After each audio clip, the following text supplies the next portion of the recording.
या दृश्यांच्या माध्यमातून काही दगडफेक करणाऱ्या तरुणांना पोलिसांनी ताब्यात घेतलेला आहे। त्यांना चांगला प्रसाद दिला जातोय, कारण ज्या पद्धतीनं पोलिसांवर दगडफेक केली जात होती आणि पोलीससुद्धा या कारवाई दरम्यान जखमी झाले आहेत।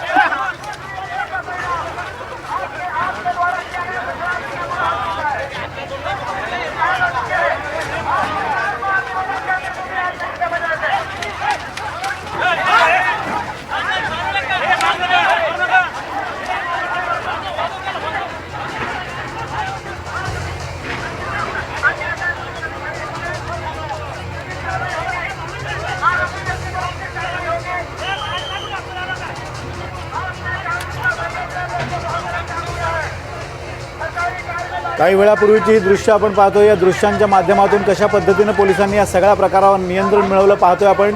काही तिथे समजूतदार लोक सुद्धा होते, त्यांनी या सगळ्या जमावाला थांबवण्याचा प्रयत्न केला, पण जमाव ऐकण्याच्या मनस्थितीत नव्हता। जमावानं पोलिसांच्या दिशेनं दगडफेक सुरू केली आणि त्यानंतर दंगल नियंत्रण पथकाच्या सहाय्यानं पोलिसांनी या सगळ्या जमावावर काबू मिळवण्याचा प्रयत्न केला आणि अखेर आता काहीशी परिस्थिती शांत जरी असली तरी सुद्धा परिसर धुमसतोय, कारण अजूनही दगडफेक करणारे सगळे तरुण बाहेर काढण्यात पोलिसांना यश मिळालेलं नाही आहे। ही दृश्य आपण बघतोय। काही पोलीससुद्धा या कारवाई दरम्यान जखमी झालेले आहेत। महिला त्याचबरोबर लहान मुलं सुद्धा या सगळ्या जमावात असल्यामुळे पोलिसांना थोडीशी काळजी घ्यावी लागते आहे। मात्र ज्या ज्या ठिकाणी हे दगडफेक करणारे तरुण, घोषणाबाजी करणारे तरुण आणि आंदोलन करणारे तरुण दिसत आहेत, त्या तरुणांना ताब्यात घेण्याचे प्रयत्न सुरू आहेत। अजूनही सज्जांमध्ये गर्दी दिसते आहे। पोलीस अजूनही आवाहन करतायत कोणत्याही परिस्थितीत खाली येऊ नये। आता पत्र्यावरून काही तरुण दगडफेक करताना दिसत आहेत। पत्रे, त्यानंतर घरांच्या 4-4 मजली या झोपड्या आहेत, म्हणजे झोपड्या असून सुद्धा 4 ते 5 मजल्यांच्या झोपड्या आहेत। कशा पद्धतीनं त्या बांधण्यात आलेल्या आहेत, कुठल्याही प्रकारचं नियोजन त्यात नाही आहे आणि अशा पद्धतीनं अनधिकृत बांधकामं केली जातात। पुढे ती अनधिकृत बांधकामं अधिकृत ठरवली जातात आणि वोट बँकेचं राजकारण जरी सुरू राहिलं तरी सुद्धा ज्या पद्धतीनं ही कारवाई सुरू आहे, मुंबई पोलिसांच्या रॅपिड ॲक्शन फोर्सच्या माध्यमातून या ठिकाणी कोम्बिंग ऑपरेशन राबवण्यात आलं होतं आणि जे जे हुल्लडबाज होते, दंगल नियंत्रण पथक हे पुढे गेलं होतं आणि दंगल नियंत्रण पथकाने या संपूर्ण घरामध्ये घुसून जे फ्रंट फूटवर या ठिकाणी दंगलखोर होते, जे दगडफेक करत होते, अशा सगळ्यांना पोलिसांनी पकडून आणलेलं आहे। सातत्यानं आता आवाहन केलं गेलेलं आहे आणि पुन्हा एकदा जर अशा पद्धतीची परिस्थिती उद्भवली तर कोम्बिंग ऑपरेशन करून रेल्वे पोलीस असेल, रेल्वे प्रोटेक्शन फोर्स असेल, मुंबई पोलीस असेल, या सगळ्यांच्या माध्यमातून यांना किंवा या सगळ्याची ही जी अशा पद्धतीची गुंड प्रवृत्ती आहे ही मोडून काढण्याचा प्रयत्न केला जाईल असा संदेश दिला जातोय। मोठ्या संख्येनं या ठिकाणी आपण बघतोय की मुंबई पोलिसांचे सगळे जे जवान होते ते पुढे गेले। अनेक रेल्वे आपण बघतोय की या रेल्वे प्रोटेक्शन फोर्सचे, रेल्वे सुरक्षा बलाचे देखील जवान आहे, त्यांना देखील लागलंय।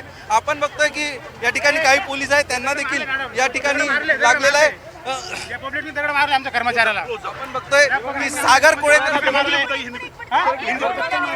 हमारे कर्मचारी को पत्थर मारा है, पत्थरबाजी कर रहे, हमने उनको बात से समझाया, हमने उनको पहले प्यार से समझाया, उसके बाद तुम्ही पाटील तुम्ही फ्रंट फूटवर होता, काय कोण दगड मारत होते काय सांगा?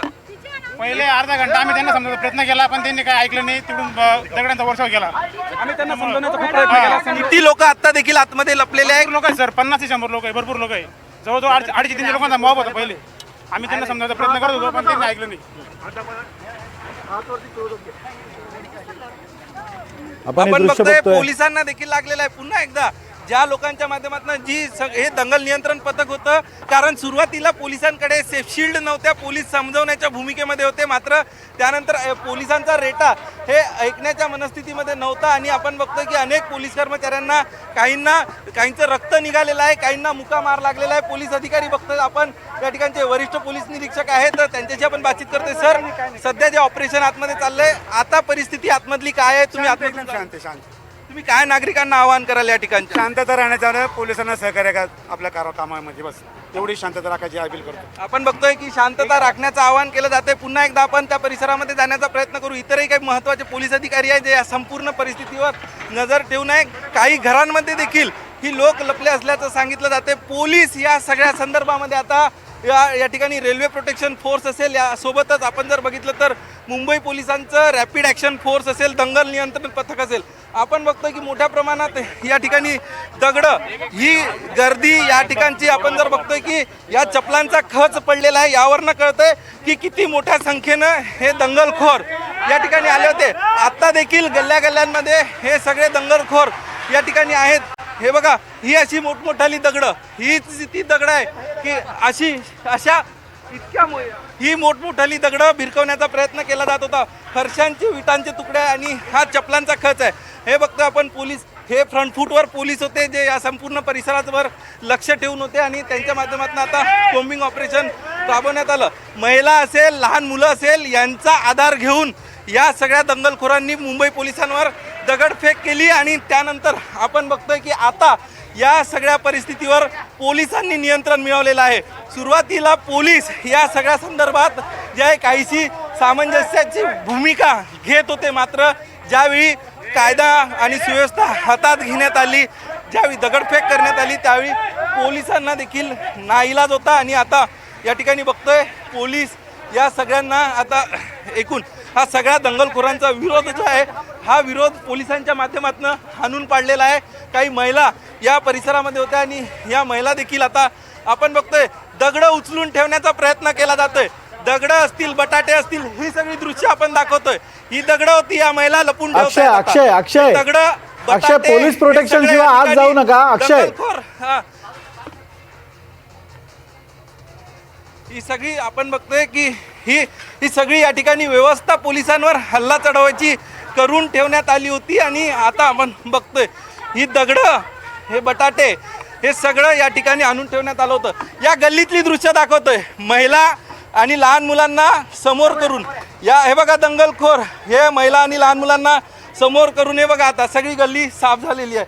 आता पुढच्या देखील गल्लीतली आपण दृश्य दाखवतोय. पोलीस अर्थात आहे आपल्या सोबत, पोलीस सगळ्या परिस्थितीवर नियंत्रण ठेवून आहे. मात्र या सगळ्या गल्ल्यांमध्ये आपण बघतोय की हे दंगलखोर इकडे पुन्हा एकदा परिस्थिती दाखवतोय. ही सगळी परिस्थिती मोठ्या संख्येनं या ठिकाणी हे लोक होते, मात्र ही लोक बाहेर पडू नये यासाठी आता ठिकठिकाणी काहीसा अटकाव, काही फर्निचर टाकून ठेवण्यात आलेलं आहे. पोलिसांच्या अंगावर देखील दगडाचे आणि रक्ताचे डाग हे बघतो आपण, पोलिसांच्या अंगावर हे रक्ताचे डाग बघतोय.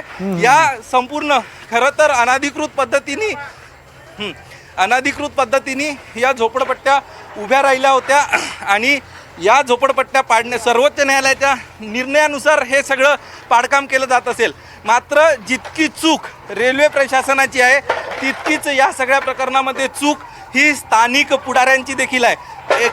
हे अशा पद्धतीचं जर कृत्य होत असेल, सर्वोच्च न्यायालयाला दखल घ्यावी लागत असेल. हे सगळे दगड दाखवत आहेत, पोलीस आपल्या सोबत आहेत, पोलीस हे सगळ्यात दगड आपल्याला दाखवत आहेत की कायदा आणि सुव्यवस्थेचा प्रश्न उद्भवण्यासाठी हीच दगडं सगळी पोलिसांवरती या ठिकाणावरनं भिरकवण्यात आली होती. आणि पोलीस ज्यावेळी ॲक्शनमध्ये आले त्यावेळी मात्र आता त्यांना आपल्या नांग्या टाकाव्या लागल्या.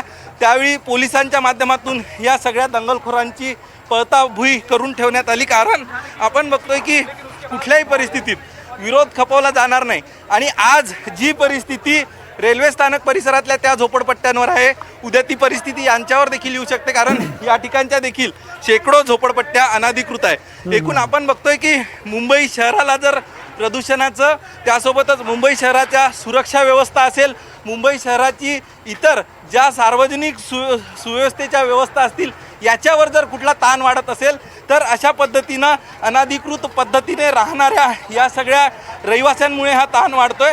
आणि त्याचमुळं आपण बघतोय की पोलिसांना आता ही भूमिका घ्यावी लागते. आणि त्यामुळं आपण जर बघितलं तर पोलिसांच्या प्रोटेक्शनमध्ये हे सगळं काम या ठिकाणी करावं लागतंय. अनेक लोक आहेत. अक्षय थोडासा श्वास घे, मी तुला एक प्रश्न विचारतो, त्या प्रश्नावरचं उत्तर आपण जाणून घेण्याचा प्रयत्न करूया.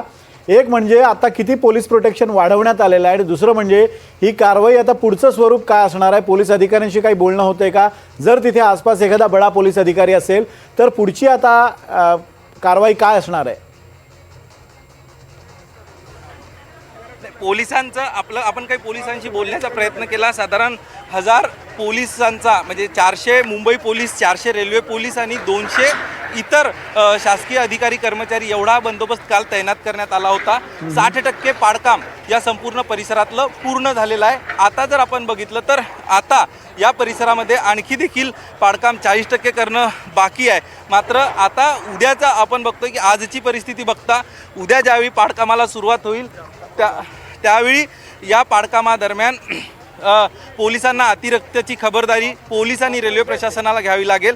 कारण ज्या पद्धतीने पोलिसांवर हल्ले या ठिकाणच्या काही दंगलखोरांकडनं केले जात आहेत आता त्यामुळं आपण बघतोय की उद्याची जी या ठिकाणची मोहीम असणार आहे ती काहीशी अवघड असणार आहे. मात्र हे देखील तितकंच खरं आहे की ज्या पद्धतीचा पोलिसांनी खाक्या या सगळ्या दहशत पसरवणाऱ्या या सगळ्या दंगलखोरांना खाक्या दाखवला त्यांना आता देखील याचा धडा घ्यावा लागेल. त्यांना सतत विरोध करणं चालणार नाही. मात्र पोलीस अधिकारी जे सांगतायत त्यांचं स्पष्ट म्हणणं आहे रेल्वे असेल रेल्वे प्रशासन असेल रेल्वे पोलीस असेल त्यांनी स्पष्ट सांगितलं आहे